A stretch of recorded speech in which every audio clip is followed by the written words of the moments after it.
Jesus não se contenta com folhas. Sim, meu amigo, há muita folha na igreja atual, muita pirotecnia, muita tradição, às vezes desnecessária, quando o que se espera é apenas o fruto do amor, frutos de arrependimento e de verdade. A Semana Santa é marcada por um evento que aconteceu naquela segunda-feira, que às vezes não tem merecido a devida atenção. Logo após a entrada de Jesus em Jerusalém, montado num jumentinho. No dia seguinte, somos informados a respeito de uma figueira que fora achada cheia de folhas, mas vazia de frutos. Meu ouvinte, leia comigo o texto, achado em Marcos capítulo 11, versículos 12 a 14. No dia seguinte, quando saíram de Betânia, teve fome.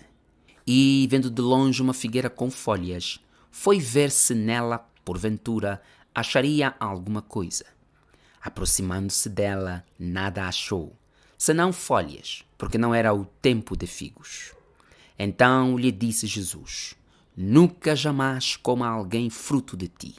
E os seus discípulos ouviram isso. Jesus não se contenta com folhas. Jesus não se contenta com folhas. Esse seria o tema de cartaz para a nossa conversa de hoje.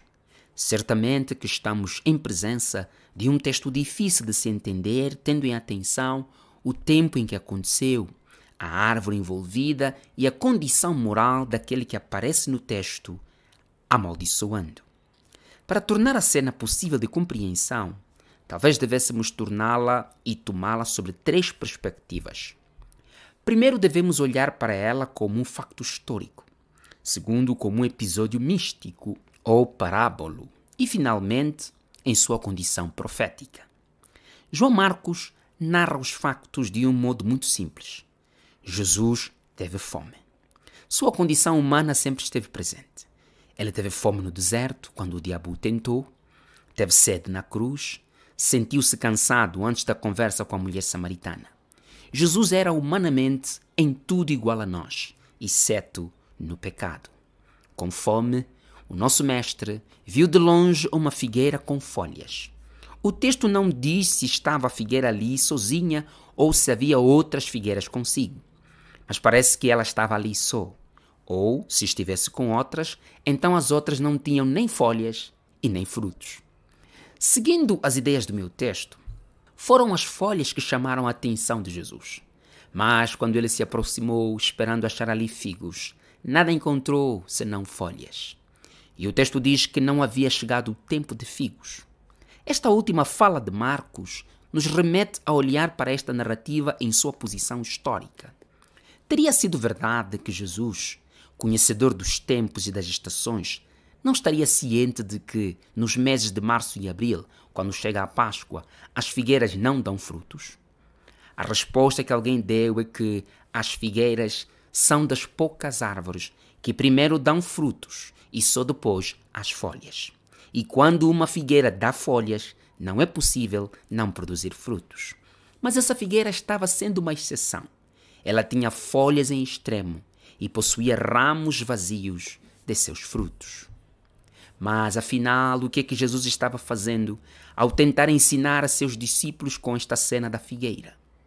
Antes de responder a esta questão, precisamos considerar também a possibilidade de estarmos em presença de uma parábola prática. E isto implica ou indica a sua condição mística. Dito de outra forma, o mesmo Jesus que passou seu ministério dizendo: o reino de Deus é semelhante a um homem que saiu para semear. Ou então, certo homem tinha 2 filhos. O mesmo mestre das parábolas faladas e contadas aparece aqui fazendo uma parábola às vistas de seus discípulos. E parece que Marcos não entendeu logo o objetivo da parábola, por isso ele reforça: não era o tempo de figos. A terceira perspectiva é a posição profética deste ato de Jesus. Eu pessoalmente considero-o muito forte. Estamos em presença daquilo que podemos considerar como o juízo do Messias. O mesmo Cristo, que muito nos amou, será obrigado a dizer para muitos: nunca vos conheci, apartai-vos de mim, vós que praticais a iniquidade. Nesta posição profética, é como que se a figueira representasse o povo de Israel com toda a sua religião externa. Estava aqui em foco a exibição de uma religião mais tradicional do que transformacional. Meu ouvinte, imagine sumos sacerdotes vestidos com suas becas e clericais, tramando a morte de um inocente. Isso é realmente assustador, nojento e digno de repulsa. Os líderes religiosos da época eram figueiras cheias de folhas, mas vazias em seus frutos. A religião judaica oferecia um descanso no sábado, mas não oferecia descanso verdadeiro para a alma. Jesus não se contenta com folhas. Oh, igreja moçambicana, oh, igreja angolana, Jesus não se contenta com folhas. A religião, às vezes, tenta enganar com folhas, quando seus frutos não aparecem. Muitos pastores, padres e outros vêem-se obrigados a fazer outras coisas cheias de adorno para transmitir uma ideia de piedade. Mas, muitas vezes, tudo isso não passa de folhas sem fruto. Às vezes, não passamos nós de figueiras que andam se exibindo com folhas sem fruto. Jerusalém era de facto uma figueira cheia de folhas. A guarda do sábado era feita com severa reverência. Os judeus lavavam as mãos tantas vezes ao dia. Tradições e mais tradições, mas afinal eram folhas. Folhas e mais folhas. Com o objetivo de exibir apenas folhas, nossas ações de fé e de devoção andam carentes de graça e de comunhão com Deus. Ouvi alguém dizer que não iria comer carne na Sexta-feira Santa. Isso é folha. Outro ainda disse que não poderia receber dinheiro do pagamento de um serviço no dia de sábado. Isso é folha. Muito recentemente, alguém afirmou que, segundo a tradição da igreja, no sábado que antecede a Páscoa, era preciso ir fazer limpeza na campa de nossos familiares. Oh, quanta folha tem a nossa figueira! Oh, quanta folha tem a nossa figueira, quando na verdade a vida é muito mais simples. Perdoar quem te magoou, fugir da aparência do mal, ser uma pessoa útil para quem está à sua volta, ser um exemplo para os que estão de fora, mesmo que não haja ninguém por perto. Israel prefigura esta figueira. Ela havia recebido muitos privilégios da parte de Deus. Várias oportunidades foram-lhe concedidas para ser um povo especial.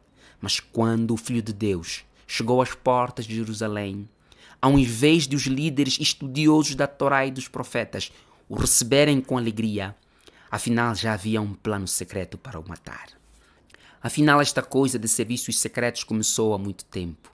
Pessoas são pagas para pôr fim à vida de quem alguém não gosta. E você ouve o discurso de quem mandou? Parece um urso de peluche, inocente e inofensivo. Afinal, é tudo folha, é tudo teatral. Enquanto uns cantam hosana, outros procuram elaborar o melhor plano para matar Jesus. Meu ouvinte, olhe para a sua vida e veja se estás dando apenas folhas que parecem ter frutos. É bom tudo isso que fazes em favor da igreja, contanto que não seja apenas folhas, pois se assim for, não tardará muito e você poderá ouvir: nunca jamais coma alguém fruto de ti. Eu espero que esse não venha a ser o seu caso. Pense nisso. Viva feliz com Jesus. Fique com a bênção de Deus.